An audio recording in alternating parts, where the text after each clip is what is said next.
Tem aluno novo na escola dominical hoje. Irmãos, estava pensando, ontem especificamente, pensando sobre essa questão da doutrina da igreja. O quanto ela é importante para nós. Porque se nós não temos um conhecimento doutrinário, de maneira geral, nós vamos ter uma vida cristã também capenga.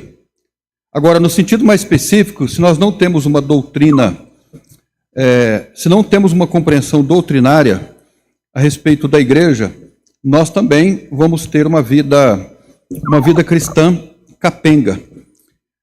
Para eu ilustrar o que eu gostaria de dizer, imagine, por exemplo, um pai de família que não se preocupa em pagar as suas contas, que sai de casa, não se preocupa quanto ao horário de voltar para casa, não se preocupa com as coisas que precisa arrumar em casa, consertar a torneira, o chuveiro que queimou, matar o rato que está escondido em algum lugar, né?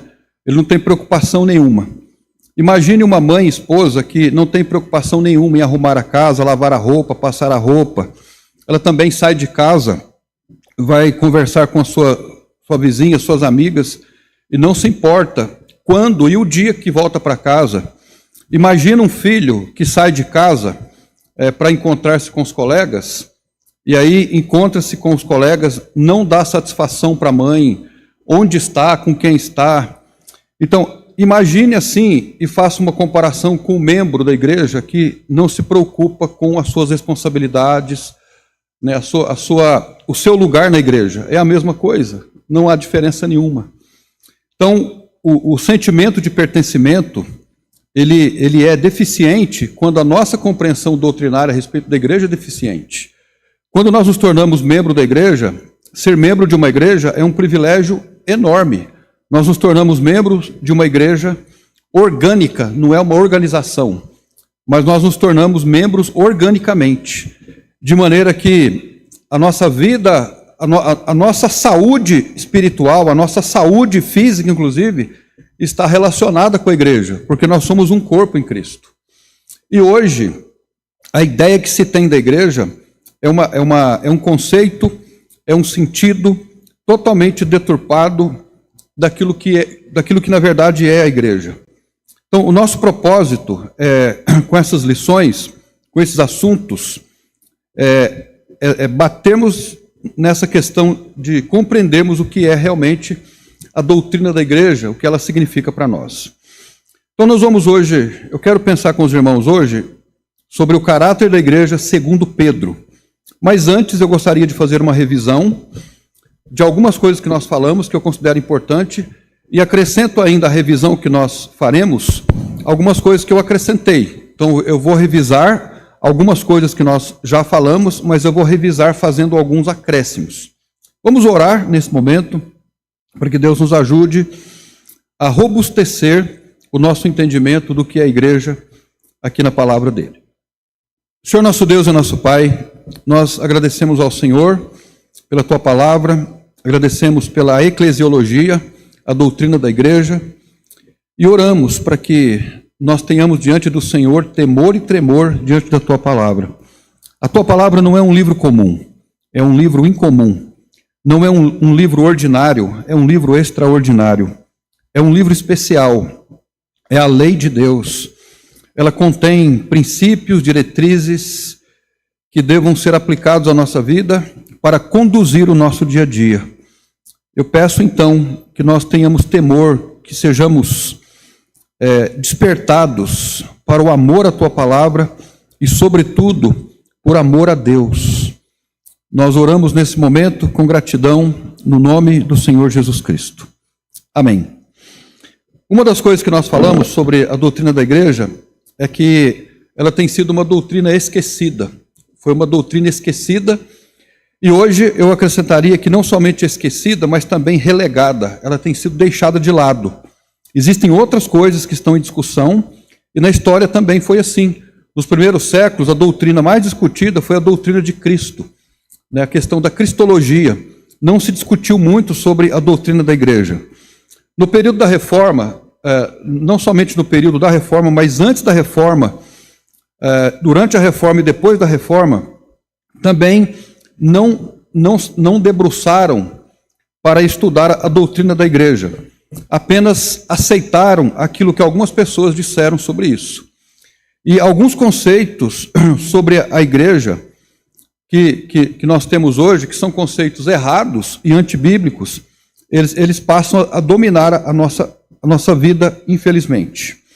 Então, o nosso propósito é robustecer a nossa eclesiologia para que nós cresçamos como cristãos, como nós lemos aqui na carta de 1 Pedro. É preciso ponderarmos que somente o cristão redimido se interessa pela igreja. Esse é um ponto interessante.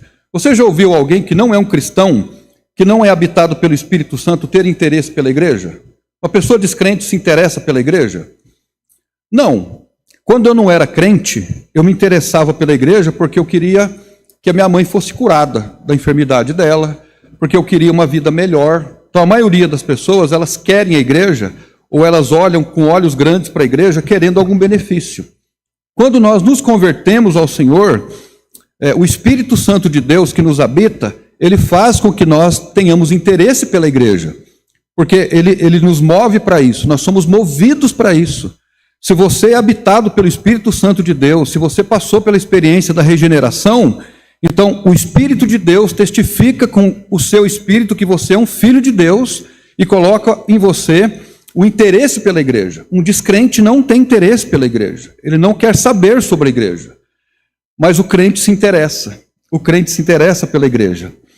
Não é possível ensinar sobre esse assunto para alguém que não passou pela experiência da regeneração.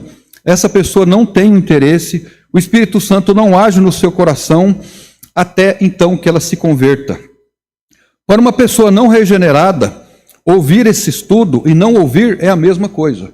Para uma pessoa que não tem Jesus no coração, ouvir essa lição e não ouvir não faz diferença nenhuma. Para alguém que não é regenerado, vir a EBD e não vir ao culto da noite e não vir, é a mesma coisa. Não faz diferença. Os irmãos estão entendendo? Agora, para uma pessoa regenerada, faz diferença. Faz toda a diferença na vida.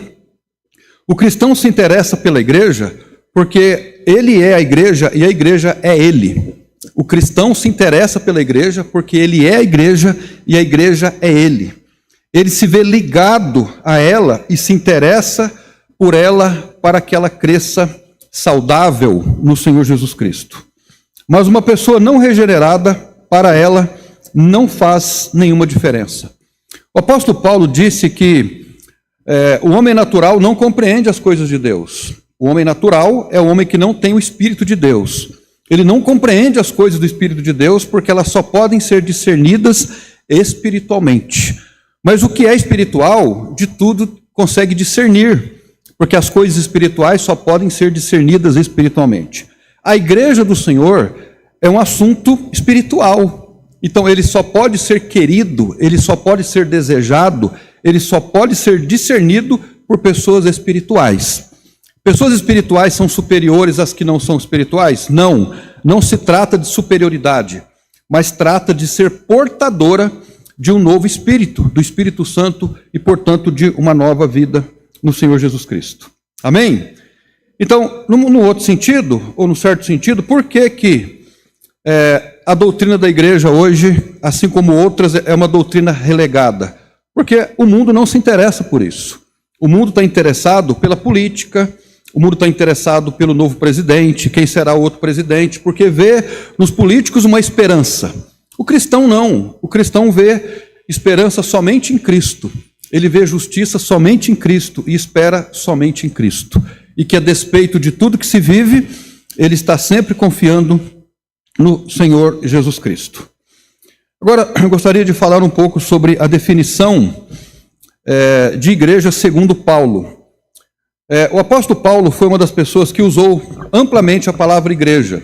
Ele escreveu 13 cartas, e nas suas cartas, a maioria delas foi dirigida a uma igreja local ou a pessoas que estavam presentes numa igreja. Agora, a palavra igreja, naquela época, era uma palavra dentro do contexto grego. O apóstolo Paulo removeu essa palavra para o contexto religioso e deu a ela um caráter religioso.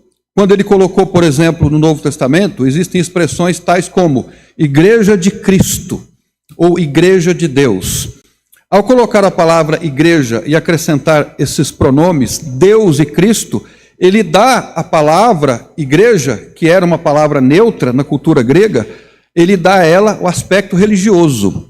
E ele refere-se, então, àquelas comunidades de pessoas, de cristãos, o nome de Igreja de Deus ou Igreja de Cristo. A igreja não é um corpo de cristãos. É muito importante nós raciocinarmos sobre isso. A igreja não é um corpo de cristãos, mas o corpo de Cristo. Pois é Ele quem sustenta, nutre, dá o crescimento e a edificação. O corpo só tem sentido por causa da cabeça.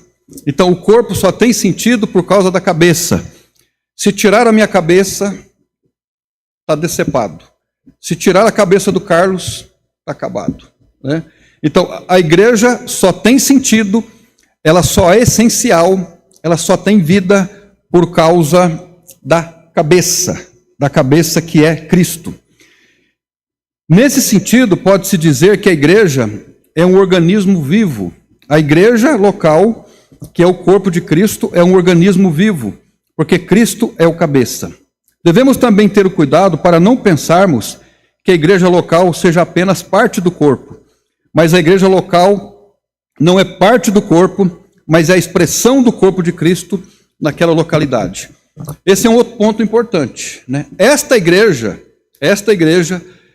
e as demais igrejas cristãs, né, que são identificadas como igrejas, uma igreja é aquela que prega o evangelho, que procura fazer discipulado, que procura fazer missões e que não tem outro texto a não ser a Bíblia. Isso é uma igreja.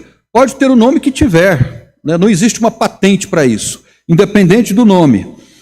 Mas uma igreja local, ela não é parte da igreja, ela é a igreja naquela localidade, né? Quando nós não entendemos isso, irmãos, a nossa cabeça de cristãos, a nossa mentalidade cristã, ela fica deficiente. Então veja bem, esta igreja não é parte da igreja de Cristo no mundo. Esta igreja é a expressão de Cristo nesse lugar. Esta igreja, composta de membros orgânicos, lavados no sangue de Jesus, lavados no sangue do Cordeiro, fazem parte da família de Deus na terra. Família de Deus. Porque existem outras pessoas que congregam em outros lugares, com outros nomes, que são os nossos irmãos em Cristo. São irmãos em Cristo, mas não são da mesma família. Espiritual, local, não são da mesma igreja. Existem missionários que vão para outros lugares para iniciar um outro trabalho, como, por exemplo, o pastor Edilson está vindo de Mossoró para trabalhar aqui na região. E ele vai iniciar uma igreja, provavelmente, em Ibiporã. Provavelmente ele vai congregar alguns dias com a gente aqui, logo no início.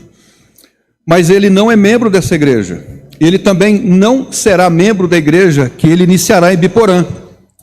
Ele é membro de uma igreja lá em Guarulhos. O pastor dele, pastor Wagner, essa igreja e o pastor têm autoridade sobre ele. Então, eles podem congregar aqui conosco, mas eles não são da mesma igreja. Eles são da mesma família espiritual, mas nós temos que entender exatamente o que significa igreja local. A congregação local não é parte da igreja, mas é a igreja, ou uma igreja. Isso ressalta e reforça a doutrina de que a igreja não é concebida estruturalmente, mas organicamente. Então veja, a igreja não é uma estrutura organizacional, piramidal, não é uma estrutura política, a igreja é orgânica. Qual é a diferença entre uma organização e um organismo? A organização é fria, não tem vida. O organismo, ele tem vida, ele respira, ele progride, ele vai para frente, né? É isso que faz uma grande diferença, ok? Uma outra questão interessante aqui, que nós devemos também entender é o conceito de igreja visível e igreja invisível. O que nós sabemos sobre igreja visível e igreja invisível? Alguém gostaria de dar uma opinião? O que é uma igreja visível e uma igreja invisível? O que nós entendemos por isso? Vamos ouvir o Lucas. Acredito eu que a visível seria que a congregação, né, a igreja local, e a invisível seria, como o pastor falou, essa família, né, estendida. Ok? Mais alguém?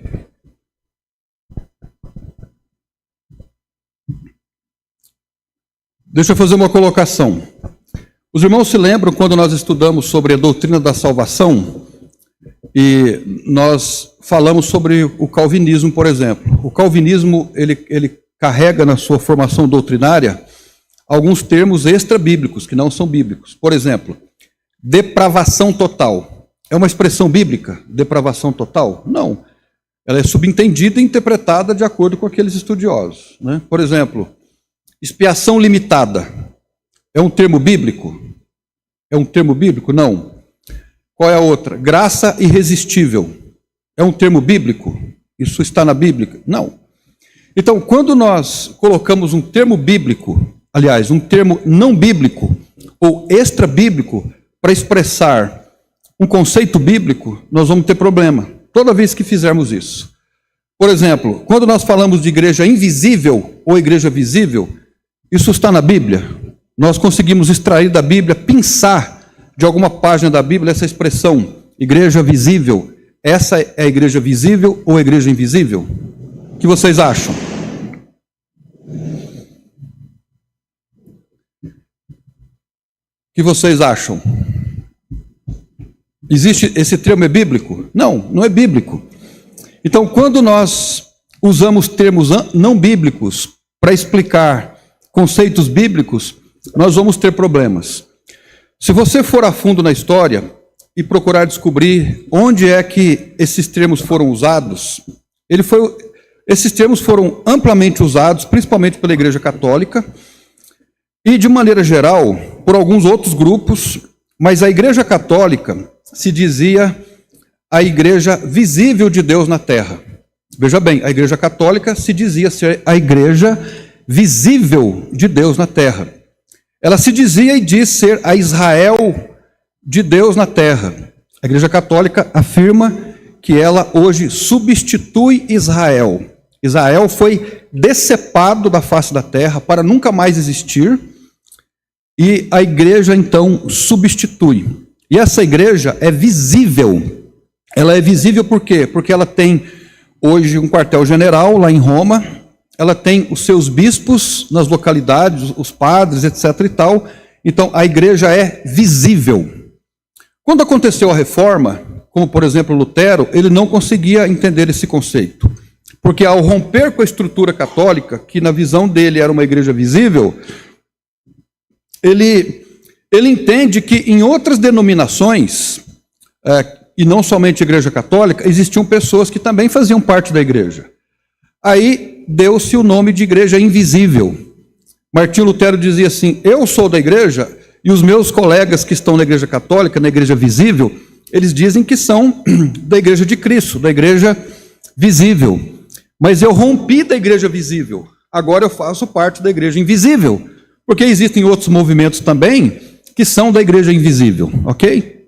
Agora, veja bem, são termos não bíblicos para definir conceitos bíblicos. Pensem comigo. Agora, Martinho Lutero, mais tarde, depois de Martinho Lutero, os liberais no século XVIII começaram a usar esse termo. Quem são os liberais? Os teólogos liberais. Você já ouviu falar nos teólogos liberais? Quem já ouviu falar nos teólogos liberais, na teologia liberal?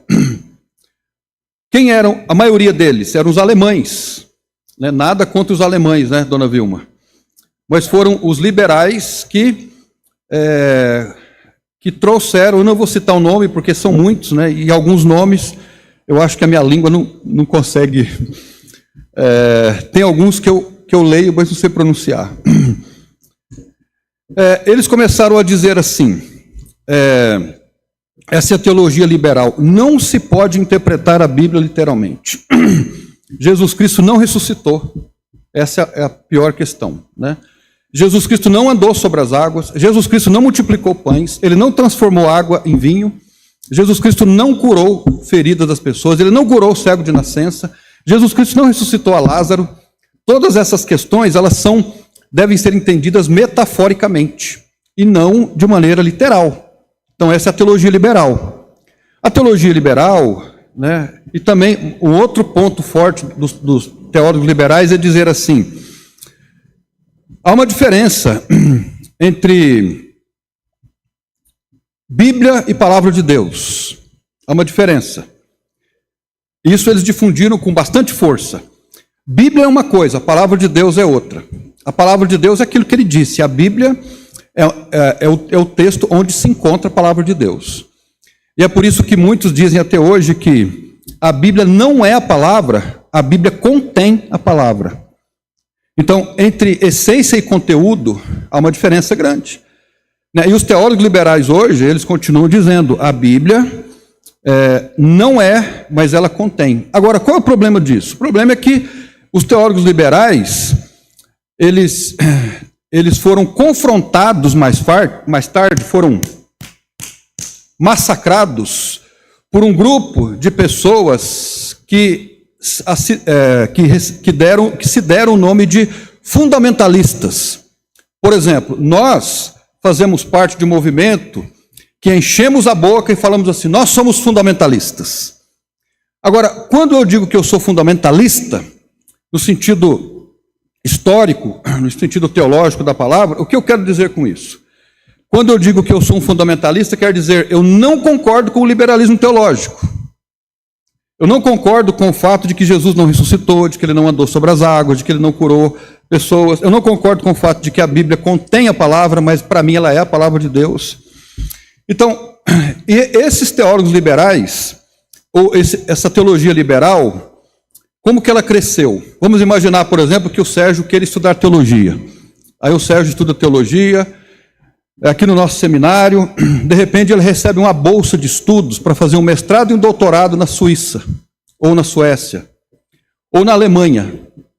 Ele recebe lá 20 mil marcos alemães, por exemplo, para estudar. Poxa, que oportunidade! Estudar na Alemanha. Isso não é uma coisa boa? Só que aí o Sérgio vai para lá, ele passa lá uns anos lá, ele volta com a cabeça totalmente diferente. Então é isso que acontece. A pessoa fala assim, mas eu estudei na Europa. Aí que está o problema, né? Fiz doutorado na Europa. Aí que está o problema, entende? A escola, como diz o Francis Schaeffer, já ouviu falar no Francis Schaeffer? Foi um dos maiores, ele era presbiteriano, mas foi um dos maiores teólogos do nosso tempo, do século XIX. Ele falou, quanto melhor a escola, maior a lavagem cerebral. E é verdade, né? Então a gente acha que por estudar numa escola de nome, né? Então foi isso que aconteceu. E o liberalismo teológico tomou conta dos seminários e depois nas igrejas. Então aí as pessoas começaram a dizer, eu sou parte da igreja invisível, né? E não da igreja visível, porque eu não sou da igreja católica, mas eu sou parte da igreja invisível. Começa a pensar assim, mas eu aprendi isso lá na Europa, né? Mas aprendeu com um teólogo liberal. Na Europa também tem fundamentalista. Por que não aprendeu com os fundamentalistas, né? Mas aprendeu com os teólogos liberais. Carlos. Eu vou fazer um comentário, mas é da minha parte, a minha percepção. Como eu trabalho um pouco no meio acadêmico, eu percebo assim, quanto mais estudado a pessoa, não que eu estou criticando quem estuda, não é isso. É só uma percepção que eu tenho, pode estar errado. Quanto mais a pessoa tem mestrado, doutorado, conforme vai crescendo o estudo e chega até o pós-doctor, parece que a pessoa fica ateu. Eu estou errado nessa minha percepção? Não. Exato. Que não possa estudar. Tem muitos estudiosos que eu conheço que são pós-graduado, PhD, não sei no que lá, creio em Deus, mas quanto mais, até pastores que eu conheci, quanto mais elevaram seus estudos em PhD, se acharam autossuficientes e viraram ateu. Eu estou errado? Olha, eu fiz uma pós-graduação no Velho Testamento, né? Investi 2 anos, aí, uns anos atrás, em fazer essa pós-graduação. Foi uma bênção para mim. Aprendi muita coisa. Só que no final, eu que já tenho um certo alicerce, né? E veja, a pós-graduação que eu fiz é do Velho Testamento. Os professores são doutores, alguns, 2 ou 3 eram doutores, os outros mestres. No final, eu comecei a pensar assim: Freud tinha razão, Marx tinha razão e Darwin tinha razão. Agora, eu já sou cabeça branca, né? Eu acho que nem cabelo já tem. Imagina um jovem, né? Imagina um jovem. Então, por exemplo, uma das coisas que eu mais ouvi no curso do Velho Testamento é que o povo de Israel era dividido em 2 partes. Em todas as matérias, todas as disciplinas, isso estava incutido. Todas elas, indistintamente. Eu tenho as apostilas lá ainda. De vez em quando eu dou uma repassada. Desde o Pentateuco até os profetas menores. A proposta deles, na visão do curso que eu fiz, é isso: o povo de Israel se divide em 2, dos ricos opressores e dos pobres sofredores. Então, o povo pobre que sofria em Israel é por conta da desigualdade, era por conta dos capitalistas daquela época que oprimiam os pobres. Certo? Os irmãos concordam com isso? Por que a nação de Israel sofreu? Por causa do pecado. Porque foram idólatras. Agora, em nenhuma das apostilas eu li isso. Em nenhuma das matérias que o povo sofreu por causa da idolatria. Porque relegaram a aliança que fizeram com Deus. Mas a culpa foi dos pobres. Agora, existiu desigualdade? Existiu. Né? Porque a terra não foi dividida, não houve justiça social. E por isso, até hoje, o povo sofre. Né? E, na verdade, não foi isso que aconteceu, né? Mas foi o pecado do povo em geral que trouxe o castigo de Deus para todos, pobres e ricos. Né?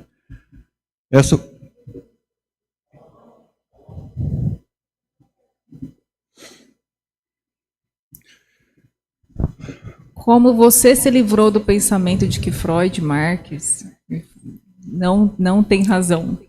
Como que eu me livrei? Eu acho que como eu falei, eu já tenho conceitos definidos a respeito disso. Não, eles não tinham razão, mas eu fiquei ali pensando, puxa vida, porque as sentenças, os pensamentos, os raciocínios são muito bem elaborados, né? E se a pessoa não tiver perspicácia, não tem um espírito crítico, hoje você deve ter espírito crítico só para criticar certas coisas, outras não. Tem que criticar só certas coisas, outras não pode.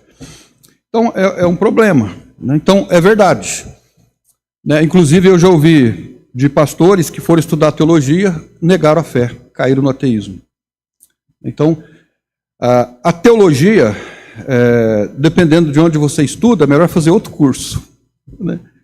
Ela vai perverter, se a pessoa não tiver uma base boa, ela vai perverter a cabeça da pessoa, infelizmente.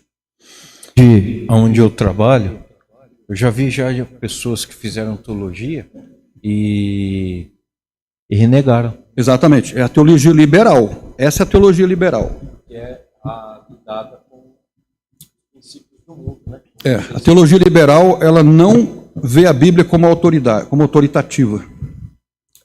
Sérgio. Eu estava conversando com o irmão Beno, né, com relação, às vezes, essa diferença, eu acho, de você fazer um seminário e você fazer um curso de teologia. Porque esse aspecto acadêmico, ele tem uma visão, às vezes, cética das coisas. E aí porque quando você estuda academicamente, você crê num mundo, às vezes, sem Deus, né? E aí o ponto de vista, ele vai ser humanista. E aí o ser humano, vamos dizer, ele toma uma posição que é a posição de Deus. Mas, enfim. Então, eu não sei, assim, até vejo assim, né? Há seminários e seminários. E eu acho que você fazer um seminário e você fazer um curso de teologia são coisas diferentes, né? E às vezes a gente se confunde, eu acho isso. Mas, enfim. É verdade. Então é preferível, às vezes, um seminário que tenha uma certa deficiência acadêmica, no sentido, do que um seminário de nome que tenha né? Porque hoje, infelizmente, a maioria dos seminários são liberais. Maioria. Agora, eu não tenho nada contra, por exemplo, os cursos de teologia aqui da região, né? Aqui tem a Unifil, onde o Carlos trabalha, tem a Unicesumar, eu não sei, mas como esses cursos eles estão sujeitos ao MEC, eles precisam ensinar a teologia liberal. Né? Eles são obrigados, na verdade, ou não? Que eu saiba, sim. Né? Agora, eu não sei se é uma questão obrigatória, não posso dizer. Refazendo aqui, só que as pessoas que introduzem são pessoas que estudaram lá fora, né? São doutores. É obrigatório? Essa grade curricular, até pela riqueza de detalhes, né? E você tem que estar, quando você vai para a faculdade, sempre existe o tal do contraponto, né? As argumentações, a fundamentação das mesmas. Então, quem está subordinado ao MEC tem que ter essa chancela. Ok. Então, essa aí é a questão. Então, nós temos seminários que não têm nome, né?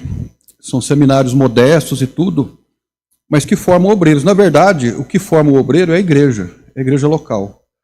É o dia a dia da igreja. Não que seja errado estudar teologia, né? Só uma pergunta, talvez até onde eu sei, até onde eu cresci aprendendo isso, normalmente para ser um pastor, claro, tem que ser ordenado pela igreja, tudo. Mas a pessoa tinha que ter um seminário.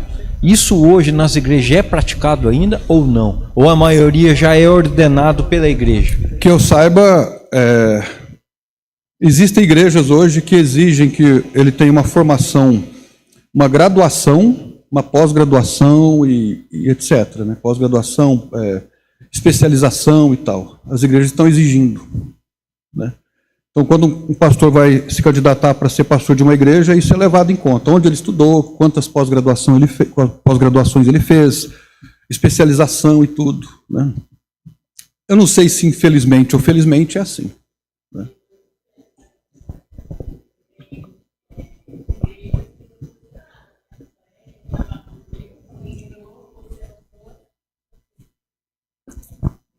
São dois extremos, na verdade, né? Tem algumas igrejas que exigem que você tenha a faculdade, tudo que o senhor falou agora, e já tem outras, né, que menores, talvez, não sei, mais pentecostais, que já não exige, né? Mas vai pela revelação, né? Ó, Deus revelou que você é pastor, e aí a pessoa passa a ser pastor sem ter conhecimento nenhum. Exatamente.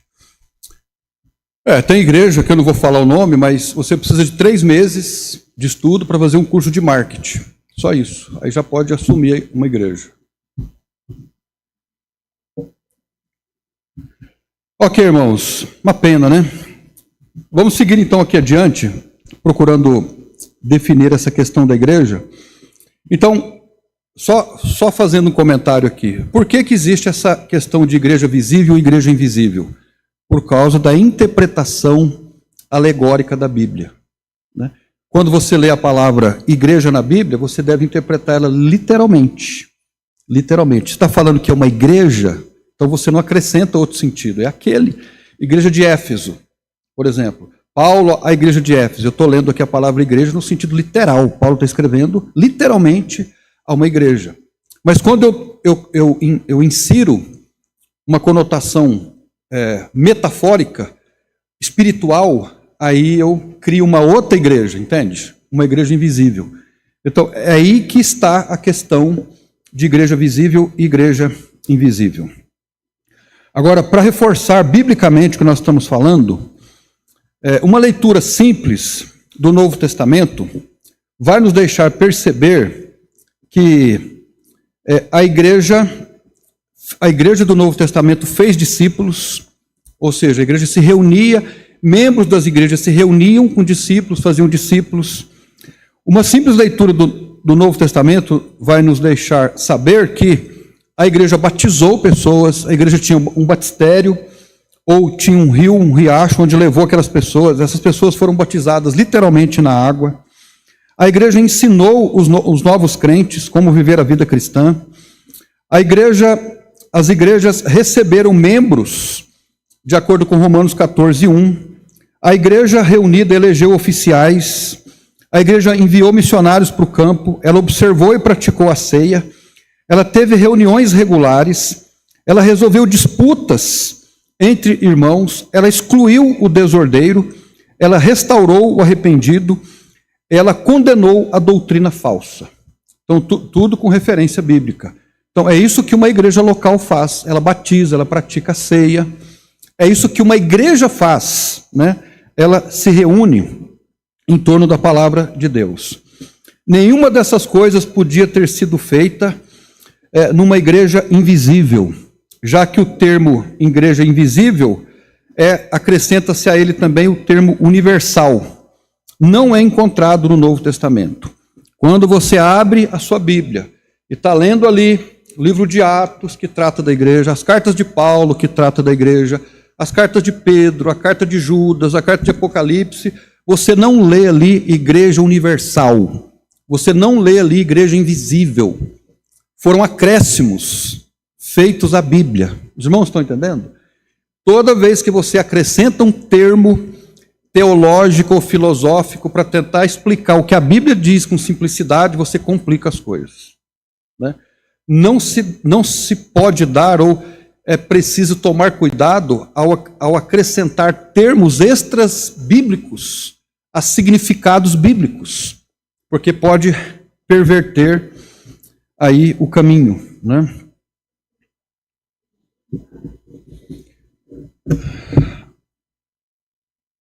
Eu acho que eu não entendi. Isso que você está falando se aplica ao termo trindade? Ah, ok. É uma pergunta interessante, né? Por que a Adri está perguntando? Se aplica ao termo trindade? Não se aplica. Porque a palavra trindade não está na Bíblia.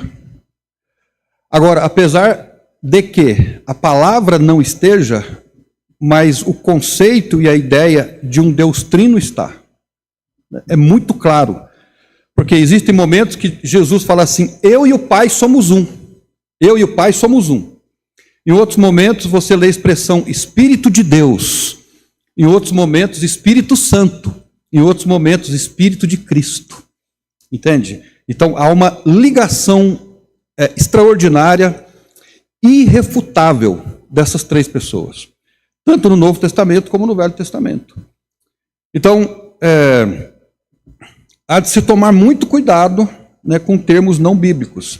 Mas nesse caso, se alguém disser assim, vamos tirar essa palavra trindade da Bíblia, porque ela não é bíblica, tudo bem, né? Agora, o que não podemos negar é o fato de que Deus é trino. Deus é o Pai, o Filho e o Espírito Santo.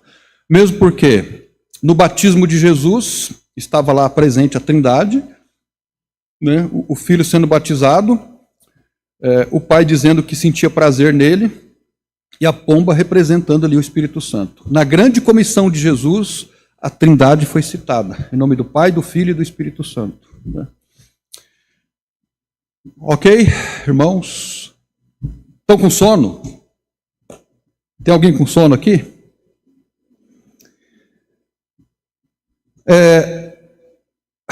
Agora, vou fazer uma pergunta para os irmãos. Qual seria a consequência de nós imaginarmos que fazemos parte de uma igreja universal, invisível? Qual é a consequência na vida prática?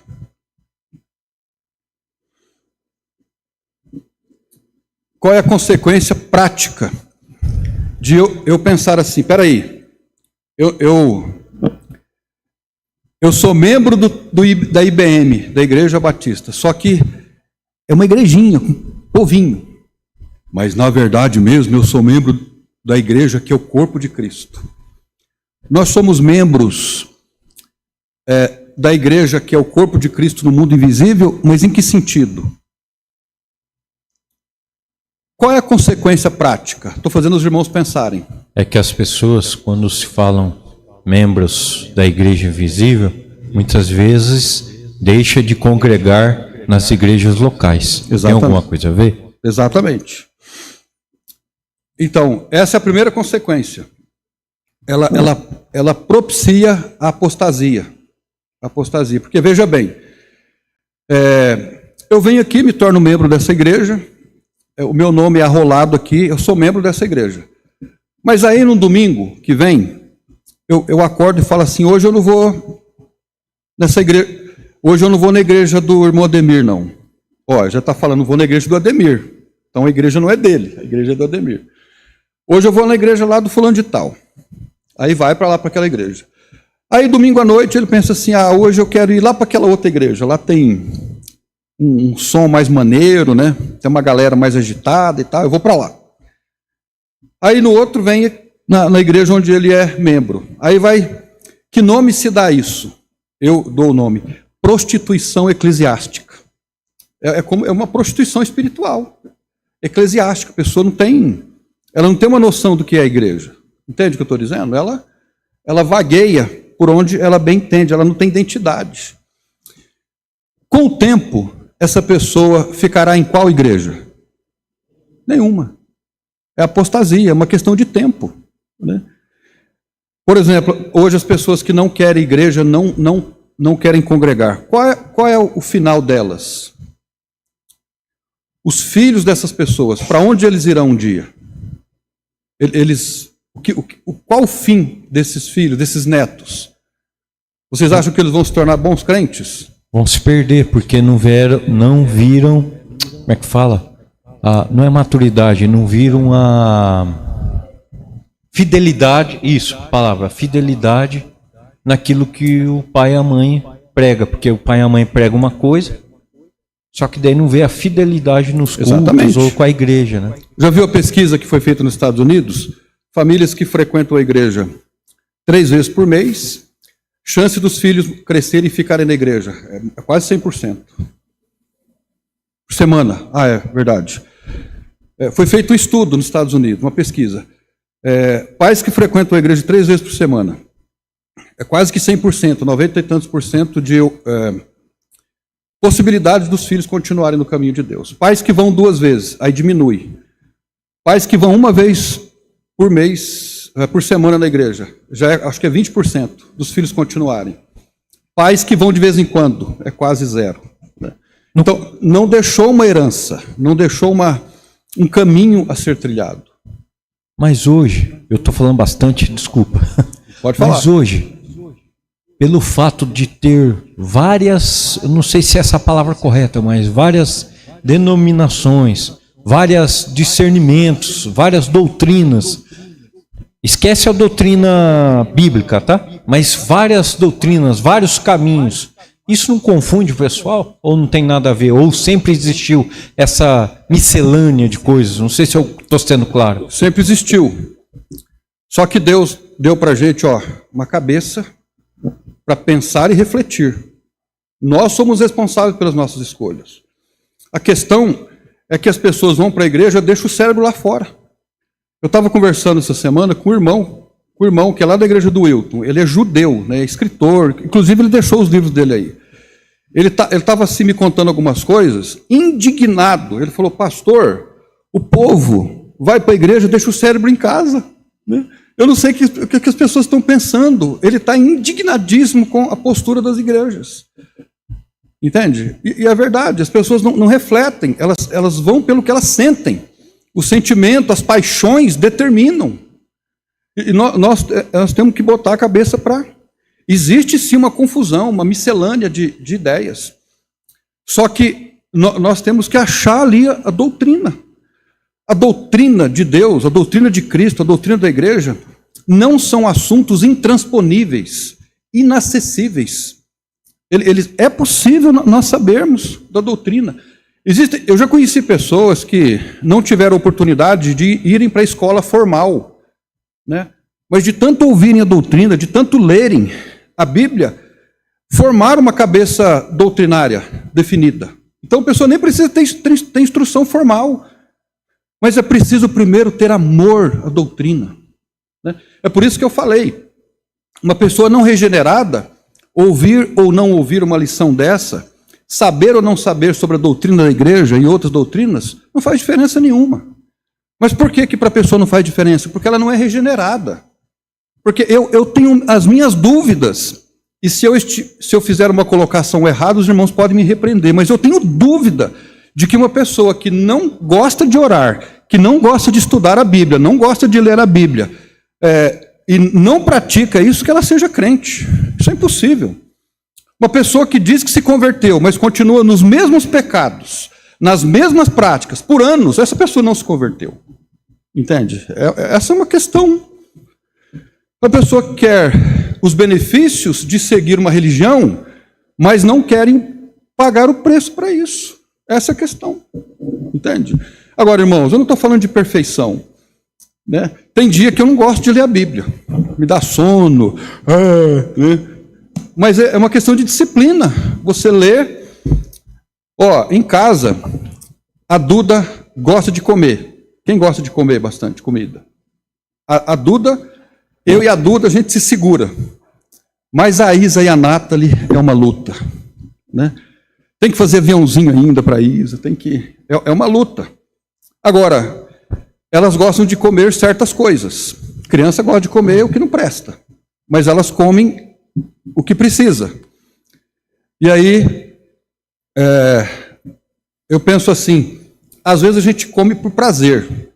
Imagine, por exemplo, uma picanha, principalmente no Brasil de agora. Né? Você come uma picanha, depois toma um cafezinho, depois do almoço. Né? É uma delícia. É um rico que faz isso. Agora, tem dia que a gente come porque precisa. Tem coisas que a gente come por prazer, tem coisas que a gente come porque precisa. Tem que comer. Né? Então, com ou sem vontade, nós precisamos fazer o que precisa. É uma questão de responsabilidade. Carlos. No caso, é uma pergunta da internet, tá? A dona Bem-vinda. Abre aspas. Pergunta. Aprendi que a Igreja Universal se refere a todos os salvos em Cristo, desde o princípio. Agradeço. Fecha aspas, dona Bem-vinda perguntando na internet. Ok. Então, minha resposta é essa.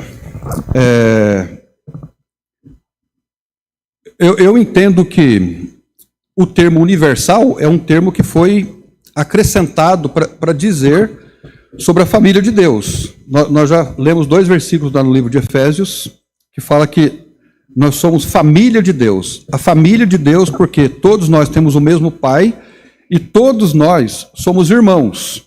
Então não há dúvida de que existe hoje a família de Deus na terra. Por exemplo, onde está a família de Deus? A família de Deus está... Onde está a família de Deus em Londrina? A família de Deus está nas igrejas. Por exemplo, dentro de uma igreja batista, é possível que a pessoa seja membro da igreja, mas não seja convertida. Então ela não faz parte da família de Deus, certo? Não é filho de Deus. Na igreja presbiteriana, a igreja presbiteriana é uma igreja que ensina o evangelho, a Bíblia, mas pode ser, e com certeza, existam lá pessoas que também não são convertidas. Ok? E aí, as demais igrejas. Então, quem tem visão dessa igreja invisível é só Deus. É só Deus. Só Deus sabe quem são os dele. Só Ele sabe. Então, essa é a igreja invisível, que Lutero se referia, que os liberais se referiram. Mas esse termo precisa ser entendido de maneira que não afete a nossa vida prática. Entende? Porque quando eu penso que eu sou membro de uma igreja invisível universal, eu estou me referindo a uma estrutura e não a um organismo vivo. E um organismo vivo é uma igreja local, que os seus membros movimentam, praticam a ceia, o batismo, faz discipulado, etc. e tal. Né? Se reúne, uma igreja se reúne, batiza, e etc. e tal. Quando eu não tenho essa ideia, eu posso cair na apostasia. Porque para mim, tanto faz eu frequentar uma igreja. Por exemplo, os irmãos presbiterianos. Os irmãos presbiterianos são os nossos irmãos em Cristo? Sim, eles são convertidos. Pelo menos na mesma proporção que nas nossas igrejas batistas. Eles têm feito um trabalho, mas eles têm diferença doutrinária de nós. né? O calvinismo, por exemplo, a doutrina da eleição, o batismo. Então, há uma diferença doutrinária. Então, nós não somos da mesma igreja. Da mesma forma que nós temos aqui famílias diferentes. Existem famílias diferentes aqui. Células da sociedade. São famílias, mas cada família tem o seu jeito de ser, o seu padrão de ser como família. Não é a mesma coisa, né? A gente estava discutindo sobre isso. Eu, Adri e as meninas formamos uma família. Nós somos uma família. O Giovanni e a Mariana já é uma outra família. Eles não são da mesma família nossa mais. Agora ele é família estendida. Então ele não pode mais... Eu não exerço mais a autoridade que eu já exerci sobre ele, como pai. Ele não me deve mais obediência. Ele me deve honra, mas não obediência. Entende? Então são essas questões aí que... Então, de fato, existe uma igreja, a igreja que será arrebatada, que está na mente de Deus. Mas essa é uma coisa que não deve determinar a nossa conduta. Deixa eu achar um texto aqui.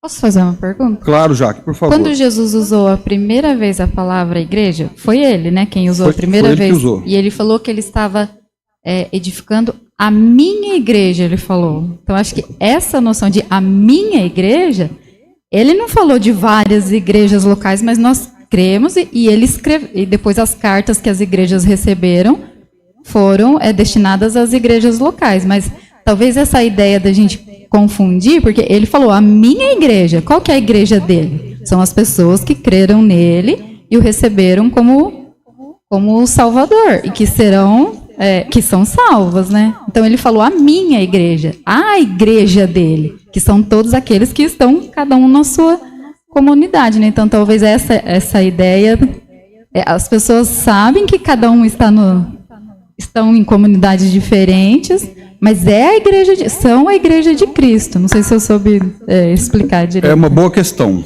Soube sim. Agora, veja bem, em Efésios 5, o apóstolo Paulo fala assim: marido, amai as vossas esposas como Cristo amou a sua igreja. Que igreja era essa?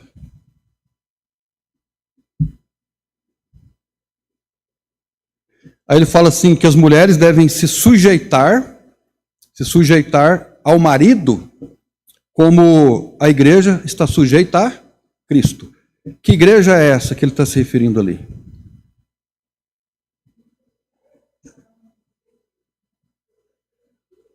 Escrevendo para a igreja dos Efésios, ele está se referindo à igreja de Éfeso. Então, é uma igreja local. Essa é uma interpretação. Agora, veja, quando ele usa a palavra marido, maridos, amai as vossas esposas, né? Então, ele estava se referindo a qual marido? Todos. O termo é neutro. Como é que tem um nome que se dá para isso. É um sentido abstrato genérico. Então, quando Cristo falou, Pedro, tu és pedra pequena, né? Mas sobre esta pedra, que pedra? A pedra é a afirmação que Pedro disse que ele era o Messias. Essa era a pedra. Então, o reconhecimento e a afirmação de que eu sou o Messias, isso aí que você falou é bom. E sobre esta pedra, sobre esta afirmação, eu digo, edificarei a minha igreja, minha. Agora, quando ele usa isso, o termo é genérico. Ele é genérico abstrato, ou seja, ele refere-se a qualquer igreja, e não a uma igreja estrutura universal, como a Igreja Católica reivindica. A Igreja Católica, na interpretação desse texto, diz, olha, ele foi o edificador da Igreja Católica. Aí, interpretativamente falando, não é honesto, né? Então, uma coisa é usar o termo no sentido genérico, né? E outra é usar para referir-se a uma estrutura política, né? Não sei se eu consegui expressar também, né? Eu estou tentando achar um texto aqui. É um texto de de Hebreus, que fala sobre a universal congregação dos santos.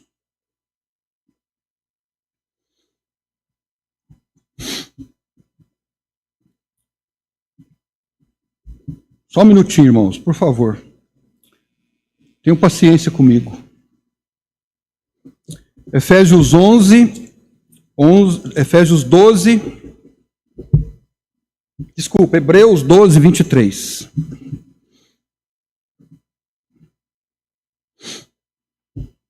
Então ele tá escrevendo para um grupo de hebreus, mostrando sobre o novo caminho, a nova aliança.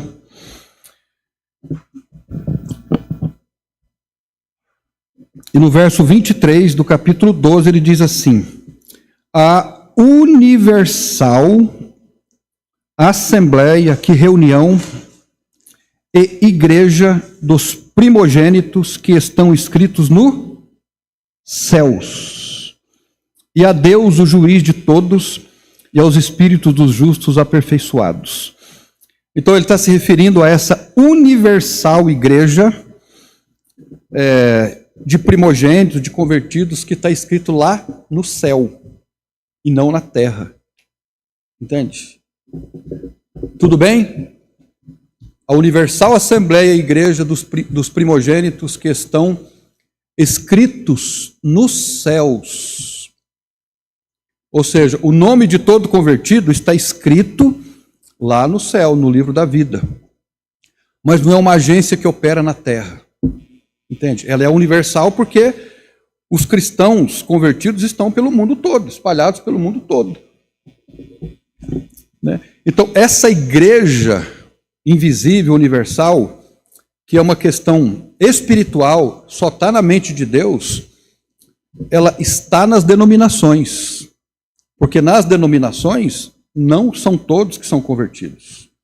Sejam batistas, presbiterianos, luteranos, seja o que for. Assembleanos, só Deus sabe. Como nós já falamos, às vezes a pessoa é membro de uma igreja, mas não é uma convertida. Então ela não faz parte dessa igreja aqui de Cristo.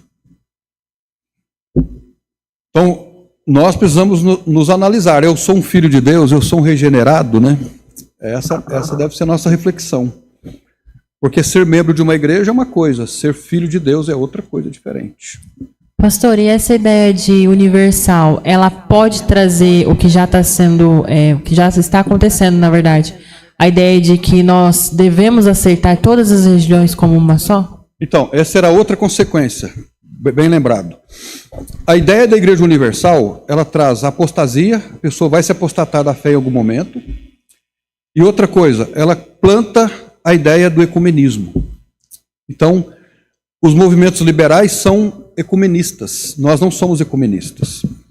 Ah, mas lá, quando Jesus orou, falando que nós devemos ser um, né, como o Pai e Ele são um, mas ele está falando da unidade de Cristo com Ele, né, de Cristo com o Pai e a minha unidade com Cristo, ele não está falando de ecumenismo. O ecumenismo sempre foi rebatido. Então, nós não somos ecumênicos. Então, existem vários tipos de ecumenismo, né? Agora, quando você lê Apocalipse 17 e lê sobre a Babilônia, a mãe de todas as prostituições e abominações da terra, não vai ser difícil perceber que ela é a igreja apóstata. É a igreja que diz assim, não tem importância nenhuma a doutrina. Doutrina não é importante, né? O importante é o amor, né? Essa multifacetada expressão do amor nos dias de hoje. Isso não vem de Deus, né? Isso não vem de Deus. Então nós não somos ecumênicos, né? Os irmãos presbiterianos estão fazendo o trabalho deles, nós o nosso. Quando existe marcha para Jesus, eu não sei se tem marcha para Jesus aqui em Londrina, tem. A gente não participa, né? Quando existe shows gospel em Londrina, eu pelo menos não participo. E se alguém me pede conselho, eu aconselho não participar, né? Mas cada um toma a sua decisão. Eu não posso impedir a vida de ninguém. Mas, de preferência, não participar. Então, é assim, igreja é igreja. Nós temos as nossas famílias. De vez em quando a gente recebe alguém na nossa casa para tomar um café, comer um pão de queijo, uma picanha, uma passada. Mas a partir do momento que as pessoas vão embora, a nossa família é a nossa família, né? Ali existe intimidade, existe uma vivência que não se tem com ninguém. é uma exclusividade. Então, uma igreja local é a mesma coisa. Né? Por exemplo, eu já cresci em ambiente assim que, quando a igreja recebe lá algumas pessoas, num aniversário, numa confraternização, que chega muito visitante, o pastor fala assim para os membros da igreja: diminui, come um pouquinho menos para deixar para os visitantes. Já viu isso? Numa família não é assim também? Numa família, quando chega a gente dá um sinal para as meninas, elas já sabem. Diminui. Na igreja é assim. Olha que coisa bonita, né? Isso é uma exclusividade. Eu posso chegar para os irmãos e falar: os homens não comem, deixam só as crianças e as mulheres. Olha que coisa maravilhosa. Isso é uma intimidade, eu não estou fazendo brincadeira, é verdade. É uma questão de exclusividade, mas eu não posso dizer para um visitante: olha, você está nos visitando, mas hoje a gente vai comer, se não der, você não come. Né? Mas para alguém da igreja eu posso falar, é um membro da igreja. Então, entre família celular e igreja é a mesma coisa. Amém? Vamos orar então, irmãos, e agradecer a Deus pela palavra dele. Senhor nosso Deus e nosso Pai, agradecemos ao Senhor por sermos pecadores redimidos, lavados no sangue do Senhor Jesus, por sermos membros da igreja local. Todos nós entendemos a importância de estarmos ligados a uma igreja, de prestarmos contas a ela, de ajudarmos e sermos ajudados, de perdoarmos e sermos perdoados, de exortarmos e sermos exortados, de admoestarmos e sermos admoestados. Eu quero agradecer ao Senhor pela Igreja de Cristo e oro também por todos os demais irmãos em Cristo que estão espalhados pelo mundo, embora não sejam membros da mesma igreja, mas que sejam profícuos, que sejam bênçãos nas igrejas onde o Senhor os colocou. Essa é a nossa oração nesta manhã, em nome de Jesus. Amém.